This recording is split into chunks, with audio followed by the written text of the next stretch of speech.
दोस्तों, वैसे तो 80-90 के दशक में एक से बढ़कर एक कॉमेडियन फिल्मों में एक्टिव थे और अपनी एक्टिंग से लोगों को खूब हंसा रहे थे। मगर उस दौर में एक ऐसा कॉमेडी एक्टर भी था जिनकी डायलॉग डिलीवरी या फिर कॉमिक टाइमिंग छोड़िए, सिर्फ चेहरा ही किसी फिल्म में दिख जाए तो लोगों की हंसी छूट जाती थी। जितेंद्र वाली हातिम ताई की फिल्म का नजरुल हो या फिर भूतहा फिल्म वीराना में हेमंत बिरजे का दोस्त, इनके किरदारों को कोई नहीं भूल सका है। जी हाँ, हम बात कर रहे हैं महान कॉमेडियन सतीश शाह की। मगर हम सभी को अपनी एक्टिंग से हंसाने वाले वो अचानक फिल्मी पर्दे से कैसे गायब हो गए, कभी आपने ये सोचा है? नहीं ना? तो आज हम जानने वाले हैं सतीश शाह की शुरू से लेकर अब तक की कहानी। दोस्तों, क्या आप जानते हैं कि सतीश शाह अपनी एक फिल्म देखने के बाद इतने शर्मिंदा हो गए कि इन्होंने एक्टिंग ही छोड़ दी। अब वो फिल्म कौन सी थी, वीडियो को देखिएगा तो आपको पता चलेगा। हिंदी फिल्मों में अपनी एक अलग पहचान रखने वाले सतीश शाह वैसे तो गुजराती हैं, लेकिन पूरे बम्बईया हैं। तब के बॉम्बे और आज के मुंबई में ही 25 जून 1951 के दिन ये पैदा हुए थे। यहीं पर छोटा सा घर हुआ करता था जिसमें मम्मी पापा के साथ वो रहा करते थे। मगर दूर दूर तक इनके परिवार का फिल्मी दुनिया से कोई नाता नहीं था। फिर ये कैसे बॉलीवुड की गलियों में पहुंच गए, ये भी किस्सा बड़ा दिलचस्प है। सतीश पढ़ाई में तो अच्छे थे, साथ ही इनकी खेलों में बड़ी रुचि थी। वे शुरू से काफी लंबे चौड़े थे, साथ ही वे क्लास के कैप्टन भी हुआ करते थे। एक बार की बात है, स्कूल में ड्रामा हो रहा था, हर कोई ना कोई किरदार निभा रहा था। इनकी एक टीचर की नजर सतीश पर पड़ी तो उनको भी रोल करने के लिए कहा गया और ये बचने लगे तो टीचर ने जबरदस्ती इनको एक किरदार दे दिया। सतीश ने वैसे तो मजबूरी में वो रोल किया, मगर नाटक में उनके अभिनय को देखकर सब चौंक गए। जहां दूसरे बच्चे अपने डायलॉग भूल रहे थे, वहीं सतीश सारे डायलॉग याद करके पूरे मूड में बोल रहे थे। बस फिर क्या था, वो स्कूल के हीरो बन गए। अब तो स्कूल का कोई ऐसा नाटक नहीं जिसमें सतीश का बुलावा ना आए। उनको भी मजा आने लगा और वो भी नाटकों में खूब हिस्सा लेने लगे। लेकिन उनके अभिनय को असली उड़ान तो कॉलेज में मिली। 12वीं क्लास के बाद उनको सेंट जेवियर्स कॉलेज में दाखिला मिल गया। सेंट जेवियर्स में 2 थिएटर ग्रुप हुआ करते थे, नाट्य मंडल और संगीत मंडल। सतीश ने दोनों ही ज्वाइन कर लिया।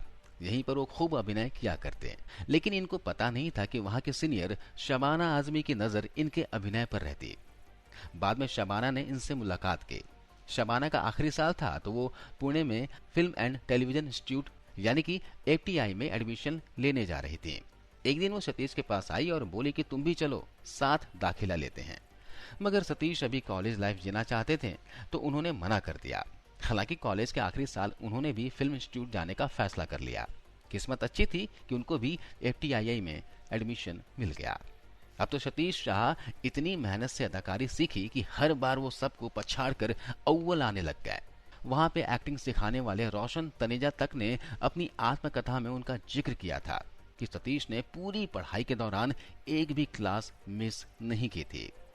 मगर कहते हैं ना, अपने हिस्से का संघर्ष तो सबको करना ही होता है। सतीश को भी करना पड़ा। उनको कामयाबी थाली में सजी हुई नहीं मिली। 1976 की बात है। एफटीआई से कोर्स कंप्लीट कर लिया और अब निकल गए काम मांगने के लिए। बस हाथ में ब्लैक एंड व्हाइट फोटो का एल्बम था और डायरेक्टर और प्रोड्यूसर के ऑफिस के चक्कर ये लगाने लगे। उनका चेहरा भी कुछ खास नहीं था कि उन्हें देखते ही काम मिल जाता। बस कभी कभार ऐसे रोल मिल जाते कि आंख झपकी और किरदार गायब। 1980 में अल्बर्ट पिंटो को गुस्सा क्यों आता है या उमराव जान में दरोगा दिलबर का रोल, सब ऐसे ही किरदार इनको मिले और सालों तक अपनी पहचान बनाने को ये तरसते रहे। लेकिन वक्त बदलता है, सतीश शाह का भी बदला। साल 1981 की बात है। मशहूर डायरेक्टर कुंदन शाह एक फिल्म बनाने जा रहे थे। इन्होंने सारे प्रतिभावान अभिनेताओं को साथ लिया, जैसे नसरुद्दीन शाह, रवि वासवानी, पंकज कपूर, ओम पुरी, अनुपम खेर और सतीश कौशिक। वैसे अनुपम खेर का रोल एडिटिंग में कट गया था, इसलिए वो इस फिल्म में नजर नहीं आए थे। कुंदन शाह को एक घुसखोर सरकारी अधिकारी के रूप में कोई एक्टर चाहिए था। सतीश को देखते ही रोल उनको ही दे दिया।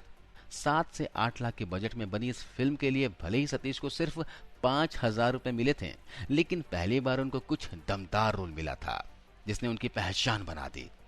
नगर निगम के घुसखोर कमिश्नर डी मेलो का रोल उन्होंने ऐसा निभाया कि लोग तारीफ करते रह गए।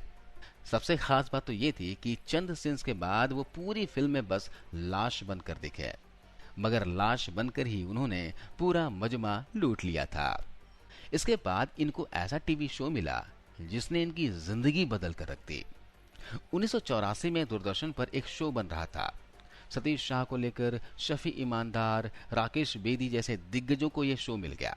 नाम था ये जो है जिंदगी। हर एपिसोड में उनका किरदार बदलता रहता। इस सीरियल में सतीश ने ऐसी अदाकारी दिखाई कि 80 के दशक में वो घर घर में पहचाने जाने लगे।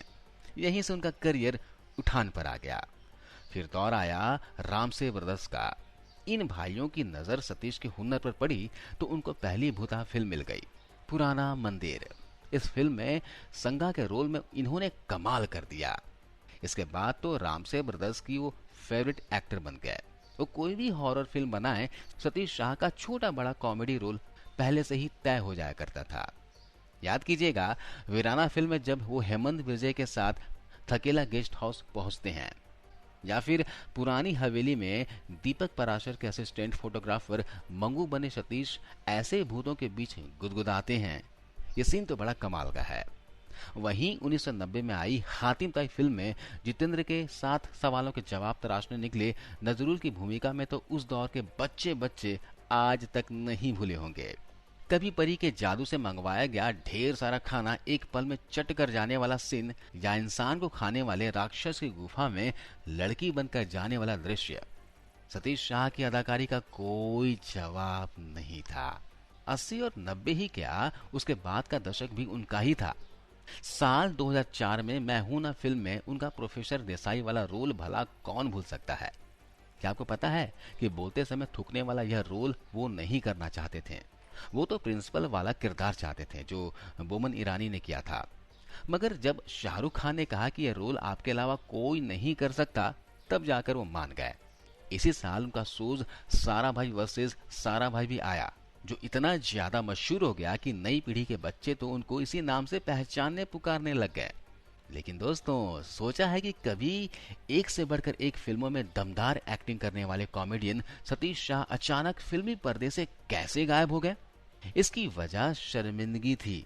वो अपनी एक फिल्म को देखकर इतने शर्मिंदा हो गए कि एक्टिंग ही छोड़ने का फैसला कर लिया।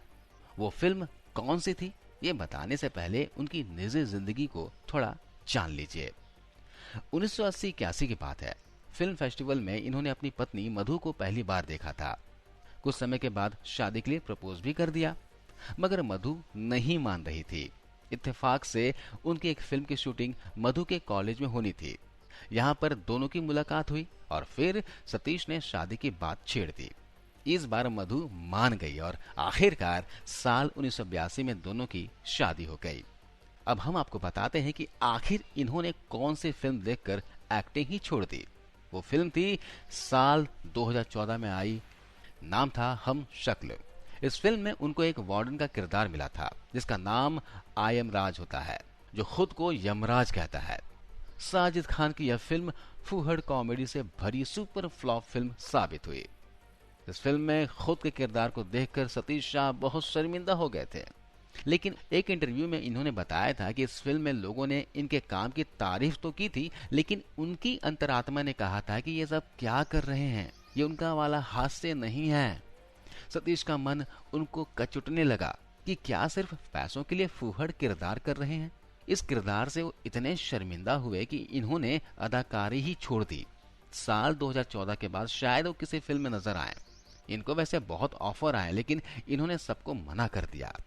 इसी के बाद से फिल्मी पर्दे पर यह मशहूर कॉमेडियन गुमनाम हो गया। इन दिनों सतीश अपने परिवार के साथ मुंबई में ही रहते हैं और फिल्मों से दूर अपनी जिंदगी जी रहे हैं। भले ही वो फिल्मों में ना दिखते हों, उनके चाहने वालों के दिलों पर याद बनकर बसा करते हैं। तो अभी के लिए बस इतना ही।